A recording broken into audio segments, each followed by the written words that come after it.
Pour les forces de l'ordre, intervenir auprès de personnes atteintes de troubles psychologiques est compliqué. Leurs réactions peuvent être imprévisibles. Les policiers doivent toujours rester sur leur garde. Cet après-midi encore, ils vont devoir faire face à un jeune homme en détresse psychologique. Les policiers de la BAC sont appelés pour mettre fin à une agression. Les victimes sont approchées des tribunaux judiciaires de Saint-Quentin. Apparemment, ça se passe mal à un rendez-vous de l'audience. Il n'y a pas plus d'infos, ça l'a approché.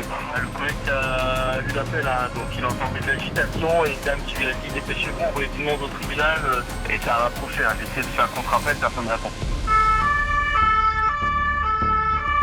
Le lieu de l'intervention est plutôt rare. Il s'agit du tribunal de la ville. Un bac sur place. David se précipite dans une des salles d'audience.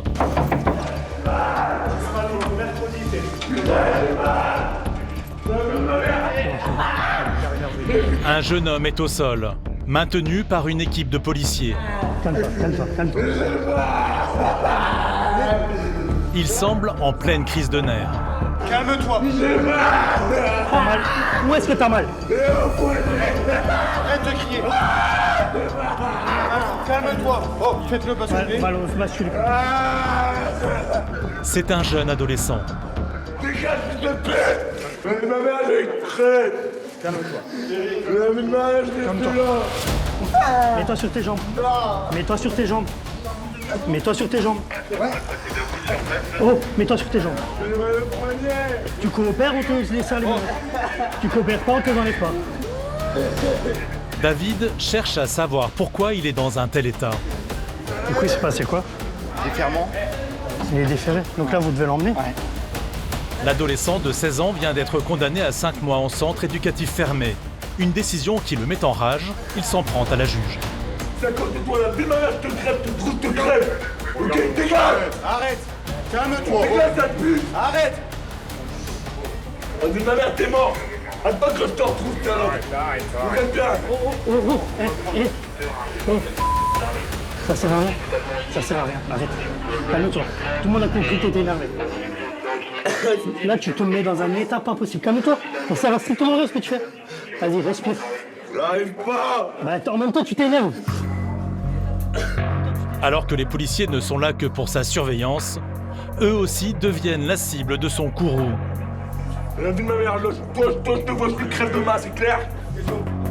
Ce jeune souffre de problèmes psychiatriques. Il a été condamné suite à des violences sur éducateurs. L'un d'eux est à ses côtés. Donc là, j'ai des affaires sur le vêtement. C'est le traitement, il faut être vigilant par rapport à ça. L'ordonnance est à l'intérieur du sachet avec la boîte. Ça fait combien de temps là qu'il a pas pris son traitement? Moi, ça fait bien un mois. Un mois sans prise de traitement. Parce qu'il est en errance depuis un mois. Malgré sa détresse évidente, ce jeune a dépassé les limites. Son comportement en plein tribunal est inadmissible. Je fais n'importe quoi là. Il doit être conduit au commissariat. Une situation qui ne l'apaise pas, bien au contraire. On va où là? Au commissariat. Par trop. Pour que tu te calmes, que tu respires, que tu reprennes ton souffle. Ah, regarde bien comment je vais péter un câble de bois. Bah, si tu veux, hein. Ouais, tout se brûler. C'est nous, ma mère. Pas de soucis. Moi en premier. Non, pas vous. Ah. Les deux fils de pute là. Ouais, ils vont crever. Ah, et tiens pas de ce genre de propos, peut-être ça va faire que aggraver ta Je situation. m'en bats les couilles. Si je veux, le commissariat, il crame. Si tu veux, le commissariat il crame. Là, c'est des policiers, puis ils sont obligés de les faire en force, tellement qu'ils ont peur. En même temps, toi tu t'énerves. Toi tu te retiens pas. Eux, Si je voulais, je les... Voilà, je les tuer sur place. voilà, eux ils sont policiers, ils peuvent pas. Voilà, si je voulais, je prenais leur Donc, partir. eux ils doivent faire attention à ton intégrité physique. Ils doivent te maîtriser sans te faire de mal. Ah bah non, je pensais qu'ils m'ont fait mal, je pensais que je me suis énervé. Ah, Sinon, je m'aurais pas énervé. ça c'est pas toujours... Non, je ne me serais pas énervé. Face à ce jeune perdu, David endosse un rôle d'éducateur. Une manière de remettre des règles là où il n'y en a plus vraiment. Le jeune homme a fait preuve de beaucoup de violence. Au moment où j'ai voulu attraper son bras, au moment pour mettre les menottes, au moment où on a attrapé son bras qui était dans le tribunal. Ouais, dans le tribunal. Morsure sur un policier, menace de mort sur une magistrate. L'adolescent est en mauvaise posture. Malgré son âge, il doit être incarcéré. Il est placé en garde à vue pour effet d'outrage à magistrat, violence sur personne dépositaire d'autorité publique et outrage sur personne chargée d'une mission de sécurité publique.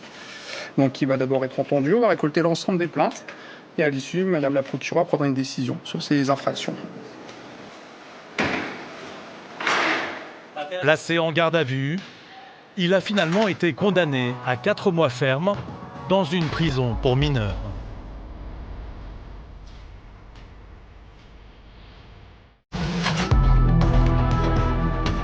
Appréhender des délinquants de plus en plus jeunes, c'est devenu le quotidien des policiers.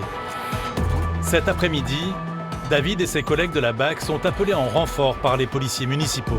Ouais, reçu, on se diligente rue d'Île. C'est le chef de poste qui nous a appelés parce que la PM, la police municipale du coup, se trouve en présence d'un groupe de 4-5 individus. Dans le groupe, un individu serait susceptible d'être porteur d'une arme blanche, un couteau ou quelque chose. Donc il nous appelle en renfort pour procéder à la palpation et s'il fallait à l'interpellation de l'individu. Les couteaux, c'est devenu vraiment très fréquent. Oui, très fréquent. Les couteaux, c'est... Et puis ici, dans le 02, ils ne plaisantent pas avec les ports d'armes. Donc c'est garde à vue immédiate. Il y aurait une trentaine d'agressions par jour à l'arme blanche dans notre pays. Un fléau qui inquiète les forces de l'ordre.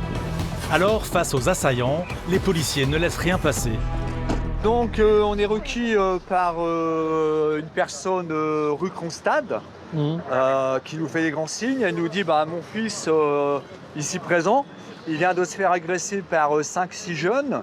Donc il donne une description que les mecs tout en noir menacés avec un couteau. En fait il s'avère que c'est un cutter et ils ont volé la casquette Gucci noire que j'ai retrouvée sur le jeune homme qui est menotté dans la voiture. Sur la banquette arrière, un tout jeune adolescent d'à peine 14 ans. Il affirme que ce n'est pas lui qui s'est servi du cutter et a volé la casquette.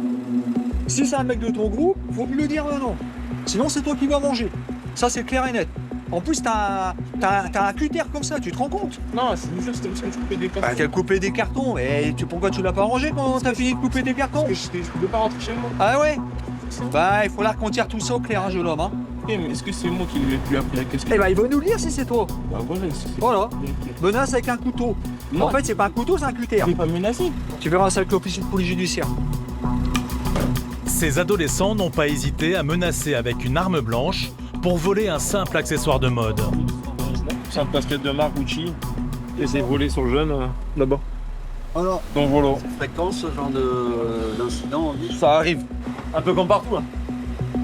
La victime est en ligne, encore choquée par la scène. Ce sera un des 4 qui aura menacé avec la lame et qui a pris la casquette. Sauf que la victime n'est pas capable de me dire exactement qui c'est. De toute façon, ça reste un port d'âme, et puis après, c'est la victime qui dira si elle reconnaît. Sortez-moi des poches. David interpelle de plus en plus régulièrement de très jeunes délinquants. Il sait que l'autorité leur fait souvent défaut. Hey, grand, arrête de rigoler, parce que sinon je vais te faire passer mon d'album, d'accord? On n'est pas là pour s'amuser. Il s'agit d'une extorsion faite sous la menace d'une arme. Ils auraient volé la casquette d'un individu qui est potentiellement, il peut reconnaître l'individu qui lui a présenté le cutter pour le menacer. Donc on emmène déjà la personne qui avait la casquette sur lui. Et comme le groupe était présent dans le cadre de l'extorsion, on fera les vérifications au commissariat. Comme ils sont mineurs, au pire, ça sera les parents, les civilement responsables qui viendront les récupérer. Un avec la BAC, un avec nous. Comme ça évite de laisser des mineurs qui ont commis un méfait sur la voie publique. La bande de 5 copains doit être entendue. Tous clament leur innocence. Ouais. T'es sûr que t'as rien fait? Le premier, j'ai rien fait. C'est pas toi, mais t'étais dans le groupe. Vous êtes complice de celui qui l'a fait. Mais j'étais pas avec eux, moi, au moment qu'ils ont fait ça. Je sais pas s'ils l'ont fait ou pas. J'étais pas avec eux. T'étais pas avec eux. Vraiment pas de chance. Au moment où tu les croises, ils ont déjà fait une bêtise. David est lui-même père de famille. Il sait que tous les adolescents ont besoin d'un cadre et de parents pour les éduquer. Si jamais toi t'as rien fait, on fera appel à tes parents. Tu leur expliqueras pourquoi tu te balades avec des copains, du moins des personnes qui font ce genre de bêtises. Je pense que la meilleure punition, ça reste celle de tes parents après. Au commissariat, Les 5 adolescents ne se laissent pas impressionner. Ah là, j'ai pas volé. Je m'en fous, c'est pas moi. Déjà, si vous trouvez la vidéo où on prend la casquette, c'est déjà quelque chose. Mais si vous trouvez une vidéo où on agresse quelqu'un avec un cutter, ça c'est encore plus impossible. Ils sont tous mineurs, 5 mineurs. Dans l'immédiat, on va passer au fichier pour voir s'ils sont connus de nos services. Et puis ensuite, on prendra contact avec l'officier de police judiciaire qui lui prendra la décision. La victime est un jeune de 15 ans. Accompagné de sa maman, il est venu reconnaître ses agresseurs. Et tout de suite, il pointe l'un des adolescents. Le petit est venu, il t'a chopé la casquette et il est parti. Donc en gros, c'est le plus petit qui a tout fait. Oui. Le responsable a été identifié. À l'OPJ de décider des suites de la procédure. Du coup, on a vu avec la victime, elle reconnaît qu'un seul des individus. En fait, il lui a montré la lame en lui disant en lui descendre, en lui demandant de lui remettre la casquette. Les autres qui étaient sur place, en fait, ils ont juste fait diversion. Et celui qui était porteur du cutter lui a dérobé sa casquette et ils sont tous partis en courant. Moi ? Accusé ? Moi ? Le jeune voleur continue tout de même à mentir effrontément. C'est moi, j'ai volé la casquette. Je m'en rappelle pas. 3 de ses copains sont finalement relâchés. Ils vont maintenant devoir faire face à leurs parents. C'est bon, monsieur l'homme. Au revoir. Oui, allez. Au revoir. Au revoir. Au revoir, jeune homme. Au revoir, jeune homme. On répond. L'accusé est placé en garde à vue pendant 48 heures, tout comme l'un de ses copains sur qui la casquette a été retrouvée. Ils seront convoqués devant le juge pour enfants pour vol en réunion et recel de vol. Ils ont 15 et 14 ans.